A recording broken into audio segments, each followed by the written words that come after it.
who were your inspirations as far as like storytelling and I guess craft goes?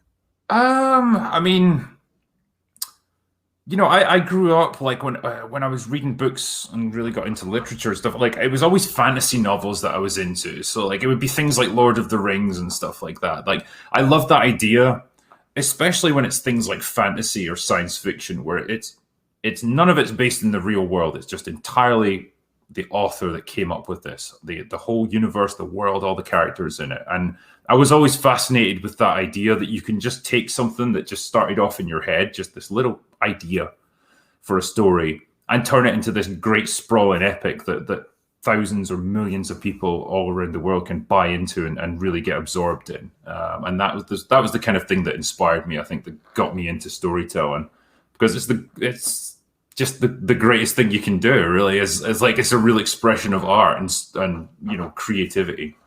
It's exactly that. Yeah, it's creativity and it's like no wonder and I'm triggered by all this too, but it's no wonder that in your work like you're so triggered by this trend going on right now, which is basically taking advantage of nostalgia, taking advantage of kind of established storylines just for the fan base, just for the sort of like automatic audience and then kind of ruining the stories. It makes sense for why you're like, no, it's this the story is most important. Like, why not just create a brand new story? Why prey upon people's emotions? Well, we know why they do that, but it seems really unjust. Yeah, I mean, what you get now is just it's the same tiresome cycle that just keeps repeating over and over. Like they'll take some favorite franchise or series or whatever, and they'll say, "Hey, well, we're going to reboot it, or we're going to give it a modern twist, or a new way of looking at things." And then they'll just use that as an excuse to pump in all of their political views, all their ideology, all that crap that just absolutely kills the enjoyment of things. And then when the fans of the original work start saying, "No, this is not what we used to enjoy about it. You're perverting something that used to be really good, and you're turning it into a divisive disaster." They then get labeled as being toxic, and they can't move with the times, and they can't accept new things, and it just starts another round of arguments and frustration from everyone, and it just happens over and over again. And it's just like I don't know how you get out of this cycle, but man, it's destroying the entertainment industry little by little. Do you ever feel like overall kind of beaten down by it all, or do you feel like there are enough kind of like I hate saying the word allies because I feel like that's such like a leftist word, but like there are enough kind of Yeah. oh god, they've ruined so many words for me. Do you feel like there are enough like I guess kind of like YouTubers and like fellow culture critic influencer types that feel the same way so that you don't end up losing your mind? Yeah, I mean, look, I try to balance it out with, watching or reviewing good movies that I know I enjoy, so that I'm not just constantly, reviewing things that I hate and being constantly negative, because it does bring you down if you get like that. You end up just getting really pessimistic about everything. But yeah, in terms of like the bigger picture, I think now, because it used to be, you go back a few years, it would just be the actual culture critics that would pick up on this stuff, and like general audiences were kind of oblivious to it because it was still relatively subtle. But now, like even they are cottoning on to it and realizing, no, this is garbage. Like what you're producing now, this is not what I want to see. And you can notice it. You notice it with the declining box office of various movies and various franchises as time goes by. Like people just tune out. It's not always an active revolt. They're not always enraged by something they've seen. They just get that general sense of, oh, I'm not enjoying this. This doesn't excite me the way it used to. They maybe can't put their fingers on why. They just know they don't want to see any more of it. And I think when that starts happening, then you know you're on the right side.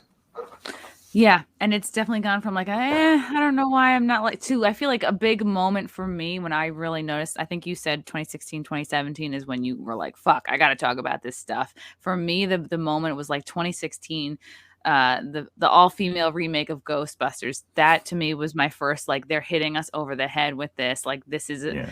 this is not any kind of a sequel that anybody asked for. I mean, like yes, it had maybe you could have. you could have justified another Ghostbusters movie. Like, that's why I was very excited to see the new trailer that just came out now. But when this trailer came out, I'm going to show it. This trailer came out in 2016, and I was like, oh man. At the time, I was like, oh, this is really annoying. But you know what? They're trying to give, these SNL stars a spot. We had seen Bridesmaids, that had done pretty well. Amy Schumer had a movie or two out, and you're like, all right, I guess they're just doing like these like funny female movies. But who knew that it would be the start of a really kind of icky trend of kind of like anti-man stuff. Wait, let me play the right one. God, I'm not sure I'm ready for this again. Let's see if I'll get a copyright straight. I'm having flashbacks. 30 years ago, they didn't mention anything that happened 30 years ago. Yeah. So they were never trying to be funny in the movie. They were taking what was happening seriously. Apart from, Bill Murray's character, who was kind of like the voice of sarcasm and stuff. But generally, yeah, it straddled that perfect line between, horror and the supernatural and like dry humored comedy in between, and that's why it works so well. And it's very rare that you got a movie like Ghostbusters that just walked that perfect line. And yeah, you always had that sense as a kid, like, oh, this is right on the cusp of being like a horror movie, but not quite. It gives you just enough laughs to draw it back. But with this, it's like a comedian desperately trying to sell a gag that just isn't landing. But instead of just moving on, they keep going with it. That's what it always felt like with this movie. And I think when you learned a little bit about how it was made, it was basically just ad-libbed about 90% of the time. And you can't do that to people. You can't just turn a camera on them and sort of tell them to be funny and expect great stuff to happen. Yeah. Yeah. And I, sometimes like I came from an improv background and then went on to stand up. So sometimes you can have really brilliant improvised moments that enhance a movie. But especially in the case of Leslie Jones, I just was like, she's not like breaking any creative ground here. She's like a cartoon character, and she's this at this point in 2016 when this came out, I was like, she is the same like loud, obnoxious person I've seen her in every sketch in SNL and like other movies that she'd been in. And I think had this same crew been made, like if they were going to do a Ghostbusters remake with this same crew now in 2021, I think they would have made Leslie Jones like try to maybe shove her into like the scientist role, just to be like, look, we have a Black female scientist. But I feel like other than that, it would have been pretty much the same. And like this trailer, everything's goofy, and like just like you were saying, they're pushing the joke too hard. If you had, play this trailer for a live audience, how many actual laughs would you be getting? Yeah, I think as well. Like if you look at how they work with their characters, when you take the original Ghostbusters movie, you had Janine, who was like the receptionist for the Ghostbusters. Mm-hmm. And she was sassy and like she was basically too good for the job, but she was doing it because like she couldn't find anything else. And so that's every receptionist job I've had. I've felt that very much. And so like in the bit when she picks up the phone and she's like, "Oh, Ghostbusters, what do you want?" It's great, it's funny. But then when you've got the equivalent in the new movie, you've got Kevin, and he's played by Chris Hemsworth, and the whole shtick around him is that he's this gorgeous hunk of a man, but he's absolutely dumb as a bag of rocks. But it's not even like he's just a little bit stupid. He's like so comically dumb that you think like, oh no, he's actually got something wrong with him. And so it doesn't even become funny then. It's so over the top and ridiculous. And so it's just another example of how they took everything to the extreme with the new movie. And it's, funnily enough, it's always the male characters that are dumb and incompetent and useless. But, that's part of how these movies are done now. Of course. Yeah. And they were like, well, can we put a helmet on Hemsworth? Like, no, we need to see his face. That was a moment for me, like watching this movie, like, oh, they really are setting out to make the male characters look dumb and incompetent. And now it's like, fast forward to 2021, like, man, we've hit so much over the head with it. And like, especially with Loki, which I did watch and I do want to get to. Let me see if anything else interesting comes up in the rest of the movie. She's actually so very funny, but yeah, they're probably like, okay, we need you to play this at an 11 because there's not coming together. Yeah. there's something bizarrely fascinating about her because like she never stops doing stuff. Like even when she's just stood in the background, she'll be like pulling weird faces and stuff. And like you just can't take your eyes off her. I don't know if it's to this day. I don't know if it's a good thing or a bad thing. But man, she catches the attention. That's for sure. Yeah, she definitely has like this little like performy bug, and I definitely know that feeling because like it's like you want to be entertaining even when it's not like technically your turn. It's like it's something that's very hard to shut off. Let's see what else here. Oh, that pretty much. Okay. All right. And then contrast, this was everyone knows we're gonna go on and on about how horrible it was. But here is the new one. It's just what did this just come out yesterday? Yeah. I know you just did a video about it. Not that one. I am figuring this out. Here we go. Here we go. Do I need to do a song or something while we're waiting? Putting some time. What are you doing here in Somerville? I was like, oh, Stranger Things kid. Now, I think this might be the older of the trailers for this. Oh, yeah? There's two. Is there a better one I should play? And not so much better, it's just newer. This is the one that came out a good few months ago. Oh, well. If you maybe look up Ghostbusters Afterlife trailer 2, maybe. I did see that one. And I was like, why is there more than one? Okay, 2. Are you the parent you always wanted to be? No. Loving. Okay. Remove. Okay, bringing up number 2. Present. Wow, he really grew up kind of awkwardly. So many things to juggle. I mean, it's hard to grow up on screen. That line between drama and comedy, there's definitely little gags there and stuff, but the overall tone is quite a serious one. Whereas this, yeah, like I say, the general tone is a serious one, but you can drop in little sight gags like the little marshmallow man and stuff. And, you know, I'm sure there's going to be lots of little one-liners and stuff like that. I think one of the things I picked up on in my video is, you know, having the little group of kids take up the proton packs and you know, start fighting ghosts. It's a bit of a gamble because it could get a bit annoying. They could come across as kind of precocious, but hopefully it works. Do you think overall, this is a result of how horribly the 2016 version went over? Or do you think, well, this is the son of the guy who directed the original, and maybe he's more closely in line with kind of the story and the purpose of the film, the original?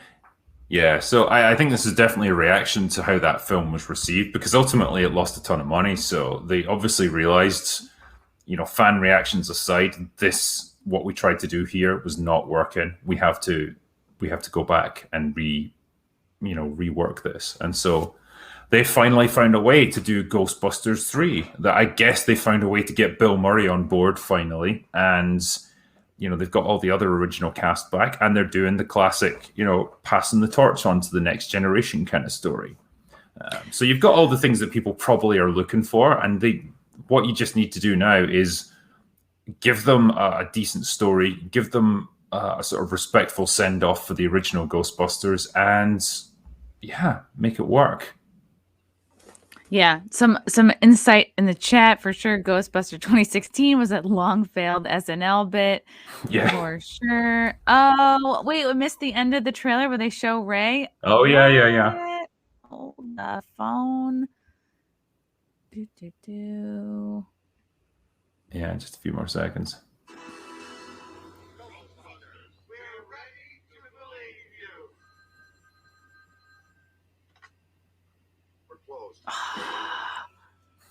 Wow. Yeah, like how do you not have the old guys in as mentors? Like why isn't that? I mean, I don't know anything about making movies, but that's kind of an obvious to me. Yeah. I think specifically they left them out of the 2016 one.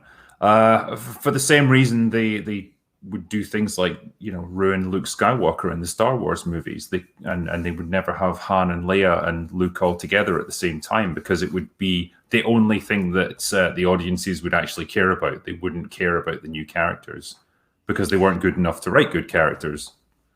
Yeah. I hope what we'll start to see more of, because now we have many examples of shows and movies where they are pushing the, what did you call it? Like the message, where you have like this great graphic where like everything comes in. It's like, like LGBT. It's like, oh, it's the best. Yeah, like the message. We have so many examples now where they're pushing the message so hard down our throats, and people have had multiple opportunities to react to it, to show their dislike for it. Do you see the pendulum swinging back the other way? Do you think we will, maybe this trailer is the first of hopefully many new shows and films that will come out that will be a response, that will be sort of anti-woke, or just maybe back to quality storytelling without pushing an agenda? I think you'll never get a film that's explicitly anti-woke from a mainstream studio. They'll never have the balls to do something like that. What you'll get is just a quiet walking back of a lot of the pandering and the pushing of politics.